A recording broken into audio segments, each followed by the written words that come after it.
You're listening to Good Fit, Poor Fit. Our podcast is part of the UD Project, a small business rooted in occupational therapy that looks at how the design of a home environment impacts how well people of different ages and abilities perform everyday activities. We chat about this unique perspective to boost your knowledge and help you consider what can be changed in communities like yours. Learn more about our work at universaldesign.org. This episode is part of an ongoing series here on Good Fit, Poor Fit. We're going deep on residential universal design specifications, walking through every major area of the home with an occupational therapy lens. Along the way, you'll hear stories about real people whose lives are shaped by the design choices we discuss. Whether you're a rehab therapist, a designer, a builder, or someone thinking ahead about your own home, this series is built for you. Start with episode 107 for the full picture. A good fit doesn't happen by accident. Let's get into it. Welcome back to another episode of Good Fit, Poor Fit. Rebecca and I are jumping into the second prep episode of our new series. Today, we're going to be discussing how occupational therapists think and the art of doing an activity analysis. Don't worry, we're not analyzing research here. We're breaking down how a person does different tasks. Are you intrigued? Well, if you've never heard of such a thing, we are ready to explain. Yes, and if you haven't listened to the previous episode discussing what universal design actually means, please take a listen to that and then jump back in here. That episode has important foundational content that will help this episode make much more sense. It is definitely helpful to have that under your belt as a foundation to what we'll be talking about. So today, I'm going to start things off with a question that I want you listeners to sit with for a second. When you walk into a kitchen, what do you see? Most people see counters, appliances, maybe a really good backsplash. A designer sees proportion, materials, flow. A contractor sees load-bearing walls and successful cabinet and countertop installation. When I walk into a kitchen, I see someone making breakfast. I see whether they can get to the stove without holding onto the counter or tripping over that throw rug in front of the sink. I see if the microwave is going to be a problem at the end of a long day when hands are tired. I see a sequence of tasks, and I see every place that sequence can break down from the beginning to the end.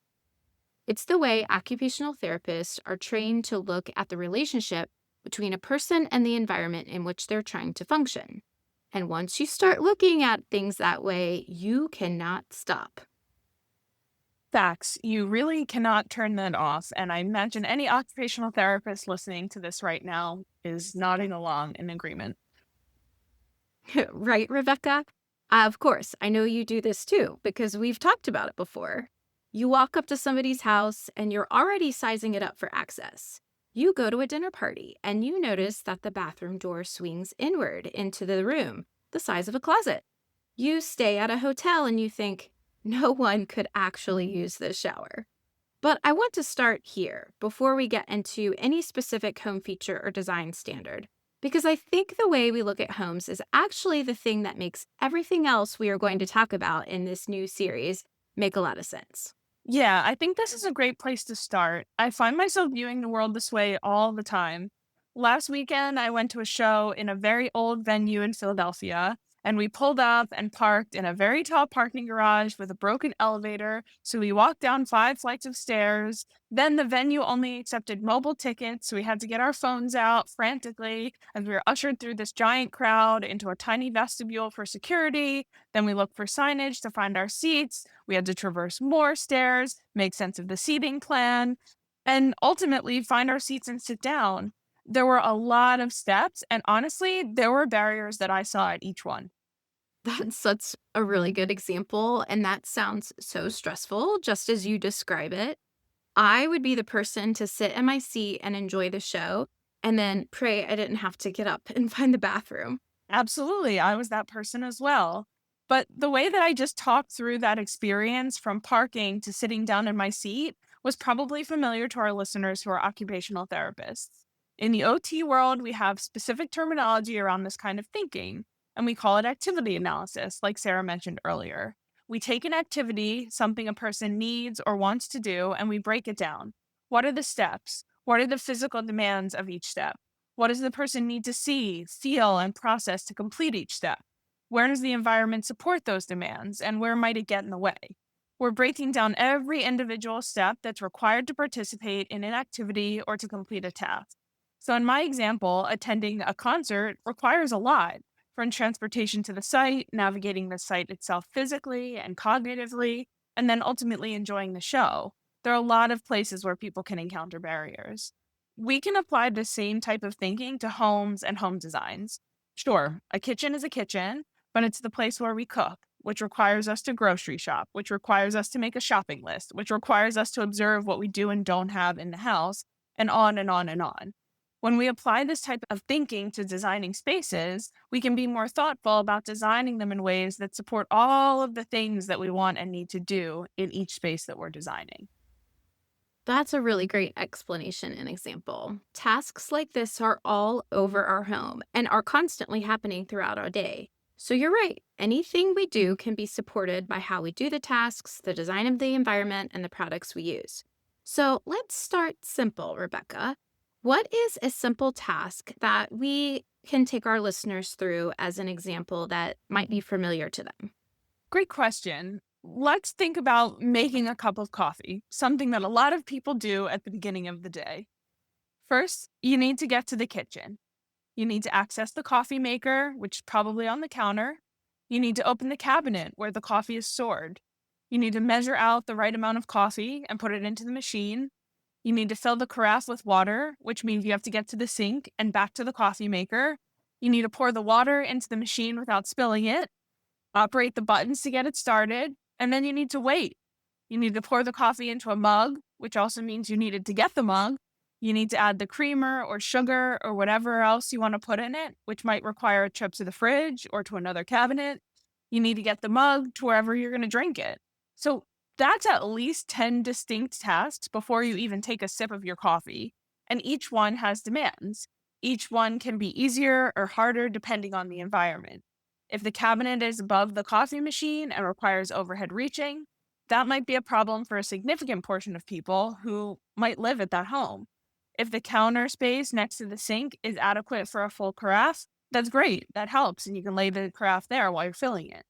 If the floor between the counter and the seating area is a loose area rug, maybe that's a tripping hazard for someone when they're walking with their hot cup of coffee to where they're going to sit down. So you can see where we can apply this line of thinking to all of these different steps and think about what might be a challenge, what might be a barrier, and how can we set up the environment to make this task easier. Exactly. And I love how you mentioned not only physical tasks that people are doing, but the cognitive processing that people are going through as well. So, this activity analysis covers a lot of different things that our bodies are doing at the same time.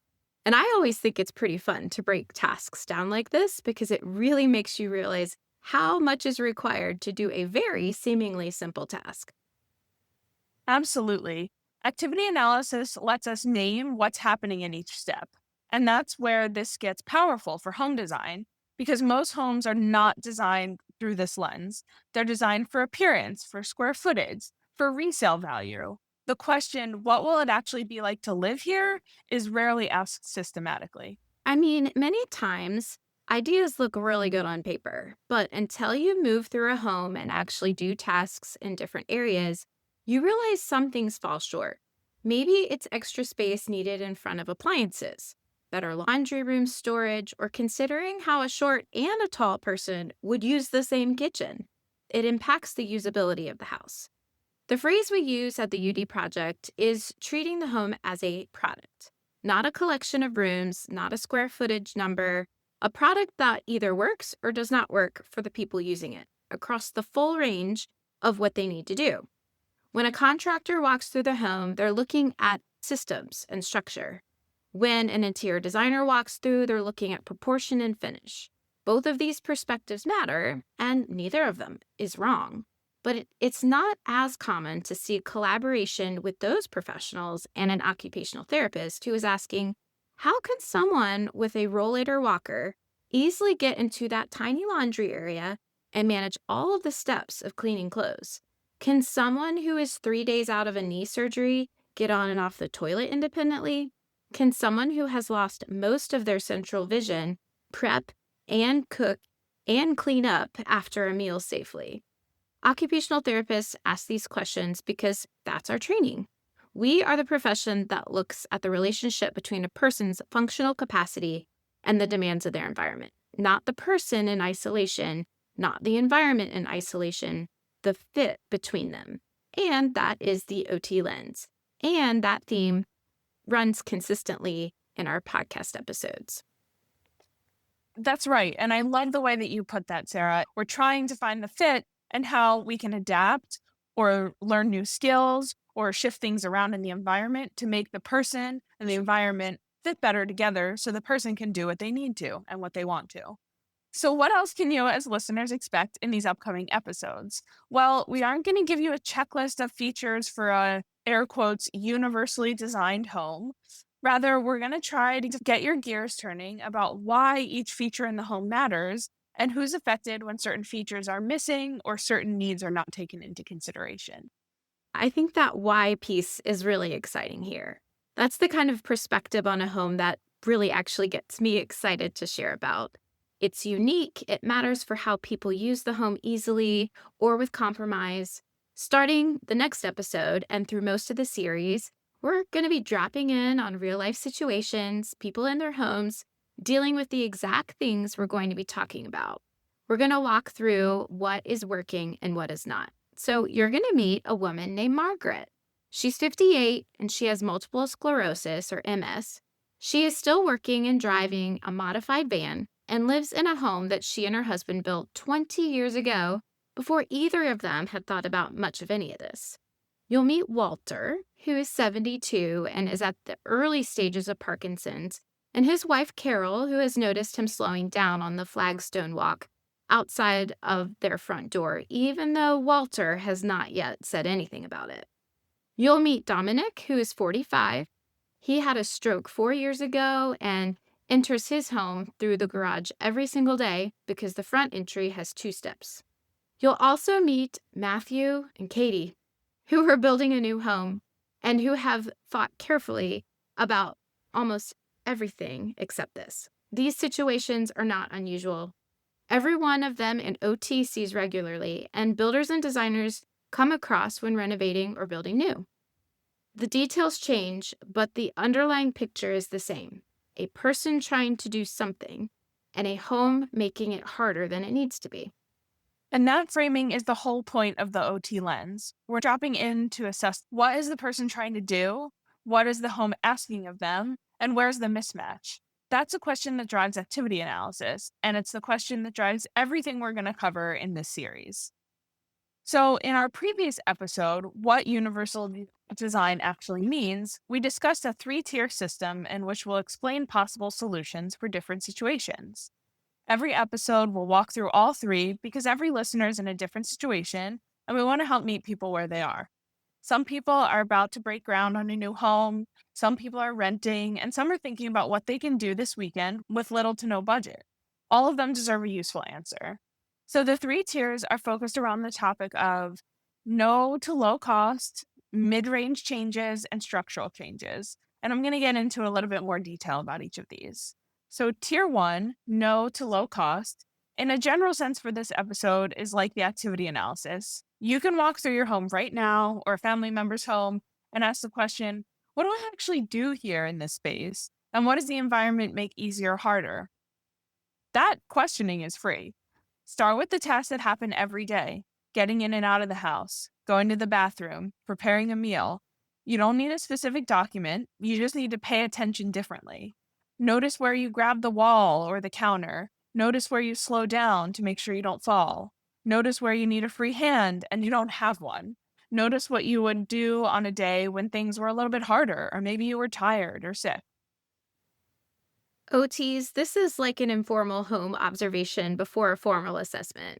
Or for builders and designers, just asking questions to gather information about routines and preferences. Homeowners, you may already be doing this without even knowing it has a name. Observation, it's free. And for some things, solutions in this category could be as easy as a purchase on Amazon. Right. So then tier two is mid-range changes. So here we'll be sharing some ideas that can easily be adjusted in the home on a budget. Some targeted repairs, products, or modifications that may involve some labor or product costs, but fall short of structural work. So we're talking roughly $200 to $2,500 depending on the scope. And for the third and final tier, we'll target structural changes. This would be contract level work that may require permits and could involve a meaningful budget. So if you're building a home, renovating a home, or advising someone who is, the single most impactful thing you can do with the OT lens is apply it early.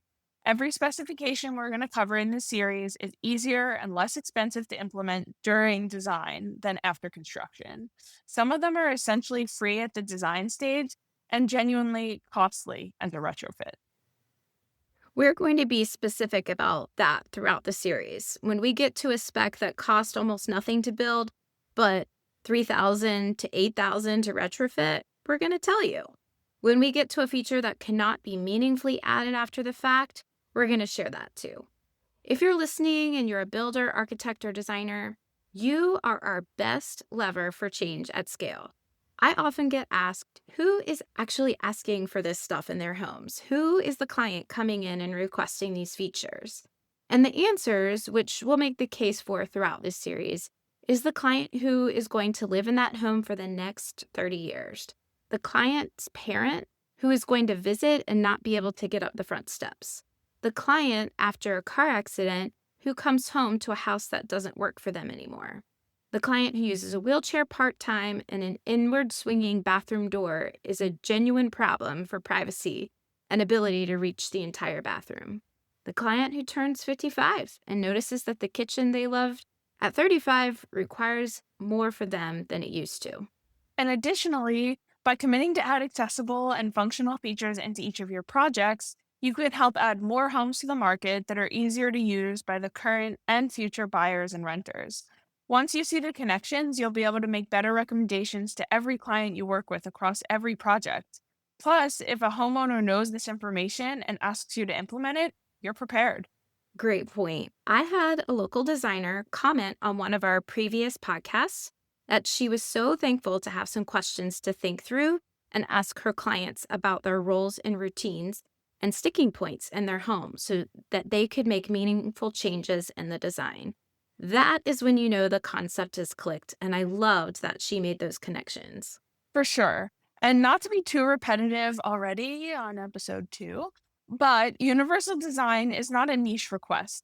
It's the specification for a home that works for a wide range of human experiences. That's what we're going to spend the next 70 plus episodes making the case for. So as we're finishing up this episode, let's do a little takeaway.